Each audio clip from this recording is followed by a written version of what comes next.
ಈ ಬಾರಿಯ ಬೇಸಿಗೆ ಆರಂಭದಲ್ಲೇ ಮಲೆನಾಡಿನ ಜನರು ತತ್ತರಿಸಿದ್ದು, ಈ ಹಿನ್ನೆಲೆ ಮಳೆಗಾಗಿ ರಾಜ್ಯದ 4ನೇ ಅತಿ ಎತ್ತರ ಶಿಖರದಲ್ಲಿ ಹೋಮ ಹವನ ನಡೆಸಿದ್ದಾರೆ. ಹಾಗಾದ್ರೆ ಆ 4ನೇ ಎತ್ತರದ ಶಿಖರ ಯಾವುದು, ಜನ ಯಾಕೆ ಅಲ್ಲಿ ಪೂಜೆ ಮಾಡ್ತಾರೆ, ಎಲ್ಲವನ್ನ ಹೇಳ್ತೀವಿ ಈ ಸ್ಟೋರಿ ನೋಡಿ.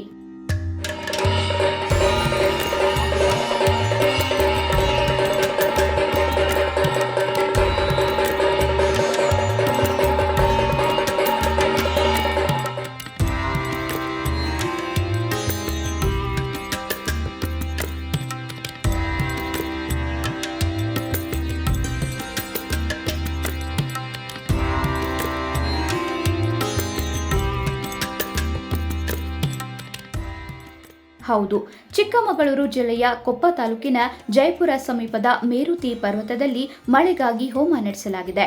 ಜಯಪುರ ಸಮೀಪದ ಮೇರುತಿ ಪರ್ವತದಲ್ಲಿ ಈ ಹಿಂದೆ ಋಷಿಮುನಿಗಳು ತಪಸ್ಸು ಮಾಡಿದ್ರು. ಹೀಗಾಗಿ ಇದೊಂದು ಪುಣ್ಯದ ಸ್ಥಳ. ಇಲ್ಲಿ ಹೋಮ ನಡೆಸುವುದರಿಂದ ಇಷ್ಟಾರ್ಥಗಳು ನೆರವೇರುತ್ತವೆ ಎನ್ನುವುದು ಇಲ್ಲಿನ ಜನರ ನಂಬಿಕೆಯಾಗಿದೆ. ಅಲ್ಲದೆ ಮೇರುತಿ ಪರ್ವತದಲ್ಲಿ ಹಲವು ಜಲಮೂಲಗಳಿದ್ದು ಇಲ್ಲಿ ಹೋಮ ನಡೆಸಿ ಬೇಡಿಕೊಂಡ್ರೆ ಮಳೆಯಾಗುತ್ತದೆ ಎನ್ನುವುದು ಜನರ ಬಲವಾದ ನಂಬಿಕೆಯಾಗಿದೆ.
ಇದು ಕಾಕತಾಳೀಯವೋ ಅಥವಾ ದೇವರ ನಂಬಿಕೆಯೋ ಗೊತ್ತಿಲ್ಲ.